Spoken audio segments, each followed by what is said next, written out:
பாகநெறி அம்பலக்காரர்களின் தங்கையை அவர்கள் கண் முன்னாலேயே பட்டமங்கலத்து அம்பலக்காரரின் தம்பி வைரமுத்தன் இழுத்துச் சென்று விட்டான் என்று ஊரே இவர்களை கேவலமாக பேசட்டும்.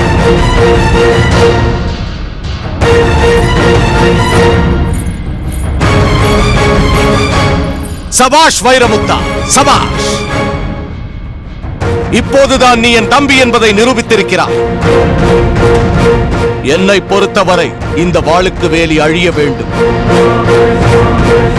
அது அவன் தங்கையின் வாழ்க்கையை அழிப்பதன் மூலமாகவும் இருக்கலாம். இழுத்து வா அவளை. வா.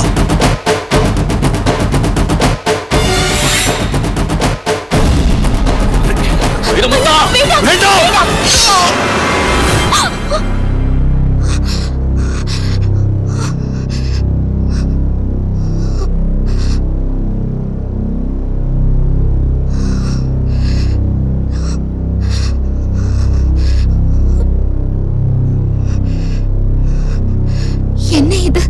இப்படி ஒரு கனவு?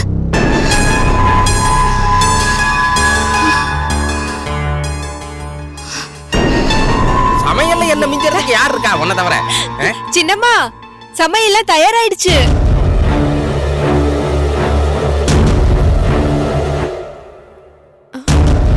சின்னம்மா, ஏன் இப்படி இருக்காங்க? சின்னம்மா, என்னாச்சு? ஏன் ஒரு மாதிரியா இருக்கீங்க? உடம்பு சரியில்லையா? அது ஒண்ணு இல்ல கௌதாரி, சின்னம்மாவுக்கு இந்த புகை, கார நெடி, நெருப்பு எதுவும் பழக்கம் இல்லல்ல, அதான் உடம்புக்கு ஒத்துக்கல போல இருக்கு. சின்னம்மா, நான் வேணா பெரிய ஏசமான கூட்டிட்டு வரட்டா? அதெல்லாம் ஒன்றும் வேண்டாம். அசதியில் படுத்தவள் அப்படியே சற்று கண்ணயர்ந்து விட்டேன். ஒரு கெட்ட கனவு கண்டேன். அதைத்தான் நினைத்துக் கொண்டிருக்கிறேன்.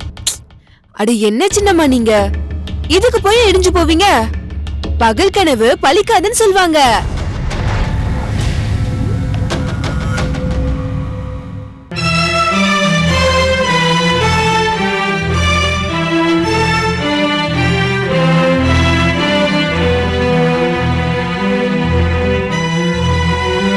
என் அழைப்பை ஏற்று பாகநேரி கோவில் திருவிழாவில் கலந்து கொள்ள வந்த உங்கள் அனைவருக்கும் என் மனமார்ந்த நன்றியை மீண்டும் தெரிவித்துக் கொள்கிறேன். அனைவரும் அமருங்கள்.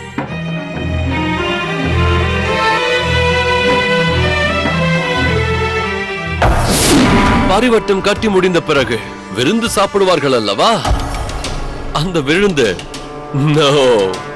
அது விருந்தல்ல மேன், விஷம். அம்பலக்காரர்கள் அத்தனை பேரையும் ஒரேடியாக அனுப்ப போகிற விஷம் கலந்த விருந்து. அவர்கள் உயிருக்கே உலை வைக்க போகும் மருந்து.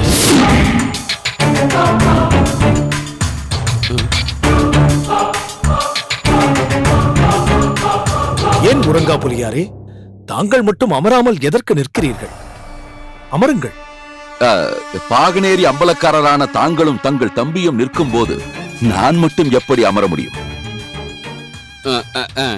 இது என்ன கேள்வி? நீங்கள் விருந்துக்கு வந்திருப்பவர்கள், நாங்கள் விருந்துக்கு அழைத்தவர்கள். அதனால் உங்கள் அனைவருக்கும் எந்த குறையும் ஏற்படாமல் உபசரிக்க வேண்டியது எங்கள் கடமை அல்லவா? அதுதானே முறை. அது எப்படி முறையாகும்? அம்பலக்காரர்கள் அனைவரும் சமம் என்பதை காட்டத்தானே இன்றைய திருவிழாவில் அனைவருக்கும் சம பரிவட்டம் கட்டினீர்கள். அதை கொண்டாடும் வகையில் ஏற்பாடு செய்ததுதானே இந்த விருந்து. அப்படி இருக்கும்போது நீங்கள் இருவர் மட்டும் இதில் கலந்து கொள்ளாமல் மற்றவர்கள் மட்டும் சாப்பிட்டால் பிறகு எப்படி இது சம விருந்தாகும்? அம்பலக்காரர்கள் அனைவரும் சமம் என்பதை நிரூபிப்பதற்காக இப்படி ஒரு பரிவட்ட விழாவிற்கு ஏற்பாடு செய்திருக்கிறீர்கள். அதற்கு பலனில்லாமல் போய்விடுமே. அம்பலக்காரர்கள் ஒற்றுமைக்காக தாங்கள் மேற்கொண்ட முயற்சி முழுமையில்லாமல் போய்விடுமே. அம்பலக்காரர்கள் அத்தனை பேரும் ஒன்றாக அமர்ந்து சாப்பிடுவதுதானே அழகு, அதுதானே பெருமை, அதுதானே மரியாதை. உறங்காப்புலி சொல்வதுதான் சரி என்று எனக்கும் தோன்றுகிறது பாலுக்குவேலி. இந்த விழாவை பொறுத்த வரையில் நீ இவர்களை அழைத்தவனும் அல்ல, அதை ஏற்று இவர்கள் இங்கு வந்தவர்களும் அல்ல. நீங்கள் அனைவருமே ஒரே குடும்பத்தை சேர்ந்தவர்கள் என்றுதான் எனக்கு தோன்றுகிறது. அப்படித்தான் இருக்க வேண்டும். அதை நிரூபிக்கும் வகையில் நீயும் இவர்களோடு சேர்ந்து அமர்ந்து சாப்பிடுவதுதான் சரி என்று எனக்கு தோன்றுகிறது. சரி, அதுதான் உங்கள் விருப்பம் என்றால் அப்படியே செய்கிறோம். கருத்தாதப்பா, இன்னொரு நாற்காலியை கொண்டு வரச் சொல். எதற்கு இன்னொரு நாற்காலி? இங்கேதான் 2 நாற்காலிகள் இருக்கின்றதே. ஒன்றில் தாங்கள் அமருங்கள், இன்னொன்றில் தம்பியை அமரச் சொல்லுங்கள். அப்படியானால் தாங்கள் நீங்கள் வேறு. திருவிழாவிற்கே தாமதமாக நேரம் தவறிதானே வந்தேன். அதனால் எனது உணவு நேரமும் மாறிவிட்டது. நான் காலையில் சாப்பிட்டதே என் வயிறு நிரம்பி இருக்கிறது. இப்போது சாப்பிடுவதற்கு வயிற்றில் சிறிதளவு இடம் கூட இல்லை. அதனால் நீங்கள் எல்லோரும் சாப்பிடுங்கள். அந்த காட்சியை கண்டு நான் கண்குளிர ரசிக்கிறேன். எல்லோரும் முடிந்த பிறகு என்ன முடிந்ததற்கு பிறகா? இல்லை இல்லை, நீங்கள் எல்லோரும் சாப்பிட்டு முடித்த பிறகு நான் சாப்பிடுகிறேன் என்று சொல்ல வந்தேன். அது எப்படி முறையாகும்? நீங்களும் பட்டமங்கலத்து குடும்பத்தைச் சேர்ந்தவர் அல்லவா? நீங்களும் எங்களோடு அமர்ந்து சாப்பிடுங்கள். அதுதானே முறை, அதுதானே நியாயம், அதுதானே மரியாதை. இல்லை வாளுக்கு வேலி, உறங்காப்புலியை வற்புறுத்த வேண்டாம். அவர் அப்படித்தான். அவர் எப்போதுமே நாம் அனைவரும் ஒரு வழியில் சென்றால் அவர் மட்டும் தனி வழியில் செல்வார். அதுதான் உறங்காப்புலியின் வழக்கம். அதனால்தான் எங்கள் இல்லத்தில் சாப்பிடும் நேரத்தில் அவர் இல்லை என்றாலும் நாங்கள் கவலைப்படுவதில்லை. அவர் எப்போதுமே தனி வழியில் போகிறவர். அதனால் அவர் விருப்பப்படியே போகட்டும். நீங்கள் அமர்ந்து சாப்பிடுங்கள். சரி அதப்பா.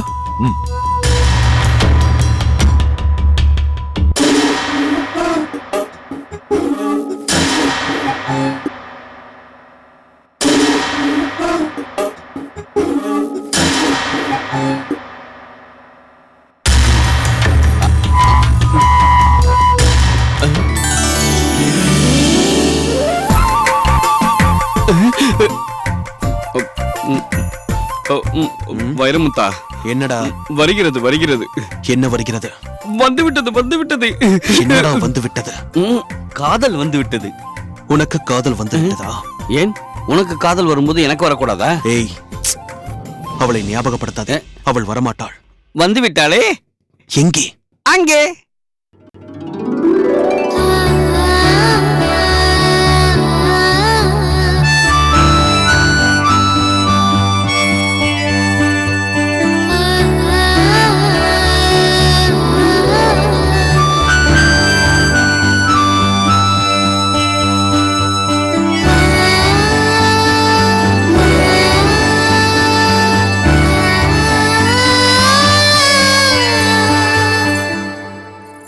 வாமா கல்யாணி, என்ன நீ வந்திருக்கிறாய்? சமைத்தது நான். இவர்களோடு இணைந்து நானும் பரிமாறுகிறேன் அண்ணா. சரி, உன் விருப்பம். வாருங்கள்.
அனைவரும் உணவருந்துங்கள்.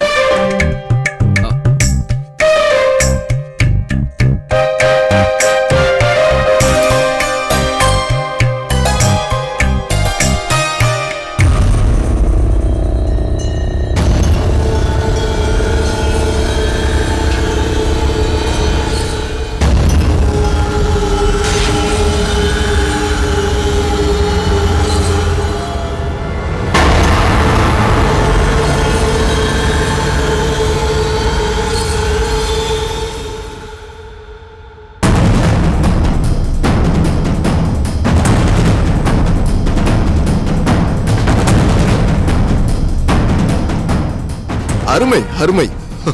என்ன ருசி, என்ன ருசி. ஏன் ருசியாக இருக்காது? உப்பு புளி காரத்தோடு விஷத்தையும் அல்லவா கலந்திருக்கிறோம். சாப்பிடுங்கள், ருசியாகத்தான் இருக்கும்.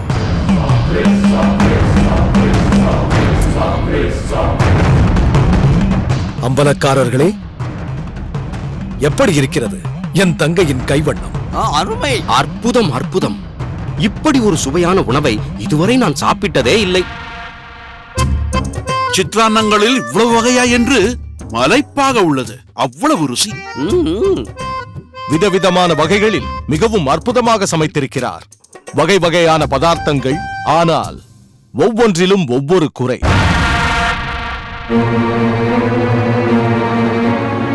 ஒட்டுமொத்தமாக ஒரே குறை. உப்பு, புளி, மிளகாய் இவை எதிலும் இல்லாததுதான் ஒரே குறை. பட்டமங்கலத்தாரே, ஒருவேளை என் தங்கை அதெல்லாம் உங்களுக்கு தேவையில்லை என்று நினைத்து விட்டாலோ என்னவோ? தவறாக நினைக்க வேண்டாம். என் அண்ணன் வேடிக்கைக்காக வேண்டுமென்றே கேலி பேசுகிறார். நானும் எத்தனையோ விருந்துகள் சாப்பிட்டிருக்கிறேன். ஆனால் இது தேவாமிர்தம் போல் இருக்கிறது. பொதுவாக நலபாகம் என்று சொல்வார்கள் அல்லவா? அதற்கு பதில் இதை தமயந்தி பாகம் என்றே சொல்லலாம். தமயந்தியா? வேண்டவே வேண்டாம். காரிகையை கானகத்தில் கைவிட்டு கட்டியவன் ஓடிவிட திக்கு தெரியாத காட்டில் தவித்து நின்றாளே தமயந்தி. அந்த பெயரே என் தங்கைக்கு வேண்டாம்.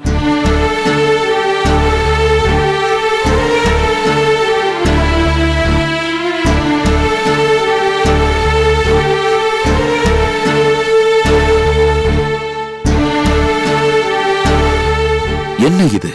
இத்தனை நேரமாகியும் ஒருவரிடம் கூட எந்த மாற்றமும் இல்லையே. விஷத்தை கலந்தானா இல்லையா?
பாகநேரியாரே, தங்கள் தந்தை விஜயபாஸ்கர சேதுபதியாரும் பட்டமங்கலத்து அம்பலத்தார் ரகுபதி தேவராயரும் அம்பலக்காரர்களாக இருந்த காலத்தில் நம் அம்பலக்காரர்களின் இடையே அன்பும் ஒற்றுமையும் மிகவும் பலமாக இருந்தது. அதெல்லாம் சென்ற தலைமுறையோடு போய்விட்டது சிறுகுடி நாட்டாரே. இன்று நம் அம்பலத்துக்காரர்களிடையே நிறைய கருத்து வேறுபாடுகள் முளைத்து விட்டது. உண்மைதான் மேல நாட்டாரே. என்ன செய்வது? சென்ற தலைமுறையினரின் சமுதாய பார்வை தன்னலம் கருதாத பொதுநலத்தின் மேம்பாடாக மட்டுமே இருந்தது. இன்று அதெல்லாம் மாறிவிட்டது. நடுவு நாட்டாரே, இன்று நம் அம்பலக்காரர்களிடையே நிறைய கருத்து வேறுபாடுகளும் சுயநல முரண்பாடுகளும் நாளுக்கு நாள் நம்மிடையே ஒற்றுமையை குறைத்துக் கொண்டே வருகிறது.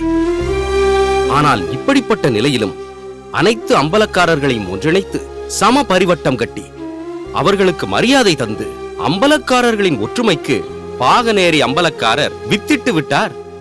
அதெல்லாம் இருக்கட்டும், விருந்து எப்படி இருந்தது அதை முதலில் சொல்லுங்கள். பாகநேரி அம்பலக்காரரின் தங்கை கல்யாணி தன் சமையல் திறமையினால் இந்த விருந்தை பிரமாதப்படுத்தி விட்டார்.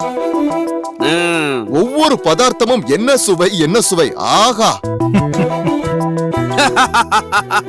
ஆனூர் நாட்டு அம்பலக்காரரே, இதையெல்லாம் நீங்கள் சொல்லிதான் எங்களுக்கு தெரிய வேண்டுமா என்ன?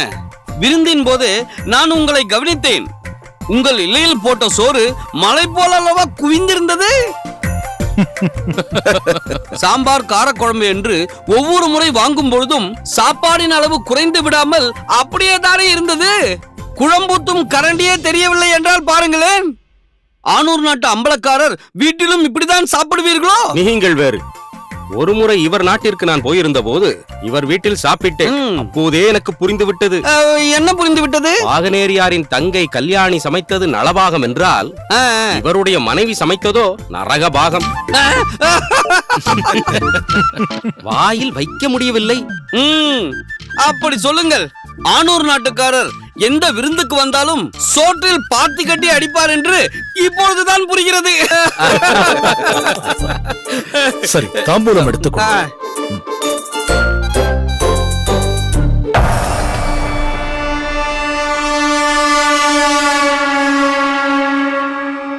என்ன இது? யாருக்கும் எந்த பாதிப்பும் ஏற்படவில்லையே. விருந்தில் விஷம் கலந்தார்களா இல்லையா?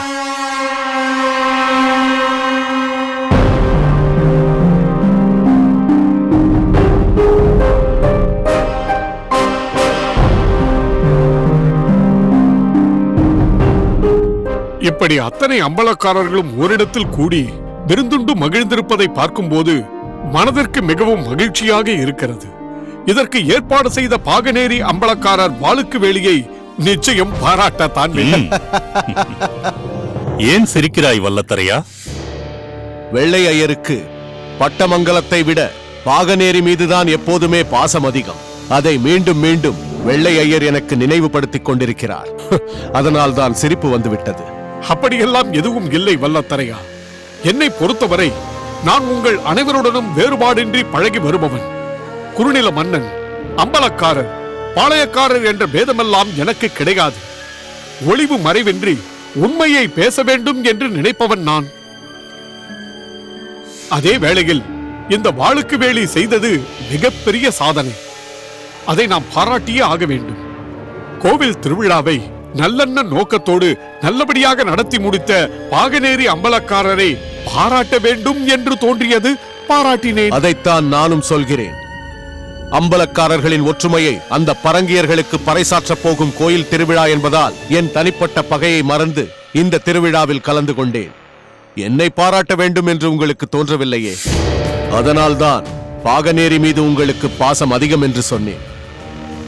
வல்லத்தரையா, இந்த பேச்செல்லாம் இப்போது எதற்கு? இது விவாதத்திற்கான இடம் அல்ல. வெள்ளை ஐயரே, வாருங்கள், தாம்பூலத்தை எடுத்துக் கொள்ளுங்கள்.